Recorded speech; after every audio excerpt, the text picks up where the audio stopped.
There has been so much chatter throughout the Raid Shadow Legends community over this last fusion, the addition of the ladies faction, just so much, so much. So let's start our week off in the best way we can, do a little breakdown, get some feelings on how the newbie players are kind of feeling at this point, because this has been a big one. Thank you guys. This is Wicked Raider 22. So glad you could join me. Wanted to share a couple of thoughts. It's been a really busy weekend, and so much of this weekend is focused around the Fusion event for Morgaine. Now, this is a new champion that is being added, and aesthetically, my girl is on point. I will say that. I am loving the design. I am really, really feeling all the energy and excitement that kind of goes around just the overall aesthetics of this champion. Legendary, of course, a fusion champion, which as an early game player kind of puts you in your feelings in a different way. The skill kit you guys have probably heard, so giving a little decreased speed, of course, coming with true fear and decreased accuracy. Also coming in with an increased speed on their third skill. She Who is Death deals a heal reduction debuff, which is always nice, and increased ally speed in battles by 19%. This champion has been related to a High Katoon, for example, which of course is one of our login champions, kind of the buffed up version of that particular person. But where the issue has come in has been the fusion itself. Now, I will say, as someone who has started this path, Pathfinder Kate is a champion that I have acquired two of on my account so far. The biggest issue that a lot of creators are having is if you want to go for the fusion, you absolutely cannot miss a single event over the next couple of weeks. If you do, you will not acquire enough Pathfinder Kates in order to be able to do the fusion. Now, as an early game player, I'll be honest, most fusions I completely skip. Don't really think about. I think it's a lot of energy, a ton of resources for a legendary that I may or may not use. And I understand fully that some of these feel like they almost give you the rush of like a limited edition. It's something you should do, you want to do because it's right in front of you. But the question is, at the end of the day, is it worth it? And we'll run through Pathfinder Kate just a little bit. I have four-star this champion, fully ascended them as well, because when you receive them, they are three-star. And so you do have to, I've been running them through campaign. That way I'm able to not use any additional resources, still build my team, and also still acquire a couple of those tournament points. So Pathfinder Kate comes to you with Dragging Line. Attacks one enemy, has a 15% chance of placing a blocks buff debuff for 2 turns. Second skill, Untraceable, attacks all enemies, has a 30% chance of increasing the cooldown of a random skill, always the McAfee, on each target for 2 turns. And of course, is an attack based champion. The passive places a perfect veil buff on this champion for 1 turn whenever they kill an enemy. So, as the only rare in the Skyland Watchers faction, not a bad champion. Kind of reminds you of the skills of, for example, Life Taker. Put me in the way of a maybe secondary version, step down version of even Hope a little bit. It's kind of who she reminds me of. But this is where I struggled the other day. So I spent yesterday going through tournaments, and it's the first place I started because as an early game player, I assumed this would be the easiest place. So I came through. Spider tournament just started today, so I'll definitely try to run that one. But I did Classic Arena Takedown because for me, I love Classic Arena. And based on what account you're on, based on how active you are, for this particular account, 210 points seems really doable. Not a problem. I can fuel in and, do a couple of things. We're good. And as you notice, this particular free to play account is 27 points. 210 is what we're going to. So let's go to Arena. And let me show you where I absolutely kind of fell off. And let me check into my clan before we do anything else, because that's a must. So you go to arena. I've been doing a little work, haven't made it too far for arena. I've really been focusing myself on campaign. At this point, I'm starting to run into teams that are running Death Knight, of course. And I'll be honest, in early arena, I avoid teams with Death Knight. I just don't have the time or the energy. And this is where my issue came in. Set up my team, nice little power difference. I'm going to run this battle really quickly. And I'm thinking 210, not a problem. I'll get there pretty quickly. At least I'll pull the rare champion. I'll have them at my disposal. And even if I choose to build them out just because, this is where the problem came. 2 points. 2 points. So you start doing the math and you're sitting here thinking to yourself, now, can I run through and kind of farm this area pretty quickly? Sure. 2 points. Now, keep in mind, the first time we looked at where we were as far as that tournament, I was sitting at 27 points. And while I'm talking to you guys, I'm going to go through and just run a couple of battles really quickly. And you're probably going to get a feeling, or if you haven't already gotten a feeling for where I'm going with this, we're going to pay attention to the amount of points, the amount of battles you're running. There are so many of us where if you are early game, if you are running level 30 and below, I'll be honest, some of my earlier accounts really seem to pull much better champions than my pay to play. And I have felt that way for quite a while. I feel like the deeper you go in, kind of the more work you end up having to do. But there are definitely some moments where you pull some fantastic champions, and I'm loving it. And I get this level of arena. It's not going to be very difficult. We're going to step it up a little bit here. Not going to be a really difficult area of arena, but 2 points is like, wow, could at least be five. So you're thinking about how many, coins do I have to use to get where I need to be? Well, you only get 10 battles. So 10 battles per re-up at 2 points apiece, you're looking at 20 points. Guys, if you don't have extra arena tokens sitting around, that's going to be your first problem. I can tell you something else that I realized yesterday as well. The keep, the potion keep, because of course you need all your little blue potions to ascend the champions to 4 stars. They've all got to be 4-star ascended. Cool. The keep closed yesterday, I do believe. And so I caught myself when there were only a couple of minutes left, and I'm like, whoa, I need to really run a couple of multi battles just in the keep in case it doesn't reopen, or it's going to reopen, but in case I miss that reopening, I'll have at least a couple of potions on hand. Notice we moved up to bronze 3. We're now earning 3 tournament points. 3 tournament points. And I'm going to run this until I run out of my first set of coins and I'm down to 3 coins remaining. Whether it is a fusion, there are a lot of people who have stated they would have preferred if this was a fragment summons instead. At least with a fragment summons, I'm able to save those. I assume that that particular fragment summon will come around again and give you opportunities to earn those fragments as you go. Sometimes you can find fragments in other areas of the game.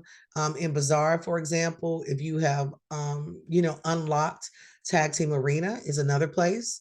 So there are different opportunities. But when I have no wiggle room, when I have absolutely no opportunity to miss a single rare in order to get the epic so that I can get the legendary, that's kind of stressful. And if I don't have shards saved, a lot of people have been able to earn what they need. We're on our second stack of coins. I just happen to have quite a few because I don't go through them nearly as often as I do on other accounts. But the other thing was that a lot of people took issue with is there doesn't appear to be a way for you to obtain the epic. Let's just say you want the epic champion. I mean, this guy has been talked about all week from the test server. There were a lot of creators that were kind of excited to kind of add him to their roster. And then you find out that there is not an opportunity to earn him as a separate champion. And I was wondering to myself, because I've never done fusions before, if I do the first 4 rares, can I fuse those to get the epic, or do I have to have all 16 blanked, filled in order to create that epic and then use those for more game? My end goal was actually just to go for the epic. And so once you crush that, it really changes how you observe the game. And this one's going to be pretty interesting because it comes down to Deliana on each team, which one is going to survive and which one is better equipped. And this is kind of the issue that I've been running into. At a certain point, your biggest weakness on an early game account is usually artifacts. And there are several championships or events, tournaments that are definitely based on that fact. So I've run now 13 battles. Let's go back and check our progress as far as tournaments go. We come to Classic Arena Takedown, and guess what? We're here. We went up 30 points. 30 points, 13 battles, 30 points. And so the question becomes, number one, resource wise, how many resources do you have to reach this? And this is 210, which for us is not bad. Champion Chase is 2,500. Guys, I'm number 11 in this early group, and it is 2,500. And I'm looking here because a lot of people want the skin. They absolutely want the Hellbirth Madame Serris skin. I have Madame Serris, not on this particular account, I don't believe, but that's what they're going for. A lot of people are also trying to place this in the top 4 for the access to the books, because we've all been screaming about access to the books. You've got to hit level 10 and up just to keep moving. And my goal originally on this one was, hey, I'll just get a couple of copies of Kate, and that's a no-go for me. This would literally suck up every inch of time, and this is just pulling shards from the market. And look, one day, there's no way. So you start to ask yourself, who are the fusions meant for? And honestly, your easiest moment was probably going through the Fire Knight areas, the dungeons themselves. I did more because I needed the artifact part of it. So it was easier for me to use the multi-battles that we were given through the promo code in this area than any other area. And for this account, this will likely be the only champion that I end up acquiring, because the other ones will take way too many resources. And I can tell you now, there are other opportunities for summons. There are other things that are coming up right after these events. So that's kind of what gets you as well. Coming here, dungeon divers have been in dungeons. If you're running Minotaur, Ice Golem, anything else, you can acquire points for that as well. But you've got to get to to here. You need 2,800 to 3,350 to get a Pathfinder Kate. Ultimate goal is probably here, but this 5,000 is going to be a no-go. To make it to 2,250 for me will be pretty good, because a lot of times I am still stuck on my first row. 2,250 is the norm when you're running fusions. So if you are mid-game, or if you are a good saver, if you're free to play, then these events are going to be more tailored for you. If you are like me and you get an epic shard or a void shard, and there are moments when I should care if it is a 2x or 10x event, and I absolutely do not, then you're going to pull. You're going to pull when you get them, just because of the possibility of the type of champion you may actually end up getting. The other side of it, I've seen some people go in to pull shards and they pull a more game. And I was watching the creator the other night, and he was like, well, should I keep going or should I stop? Because he had already acquired all of the rare champions that he needed or that were currently available. He had already gone through and done the work. And then I think on maybe his second pull, he pulled more game. And it's just one of those moments where you're sitting there because you're assuming that's not going to be one of the champions that will be available to you. And it actually is. And so that made a bigger difference for him. Would I love for that to happen? Absolutely. Is it likely to happen? No, because I can tell you the other issue that I've definitely had. I don't necessarily have access to a lot of shards. And that's the other thing.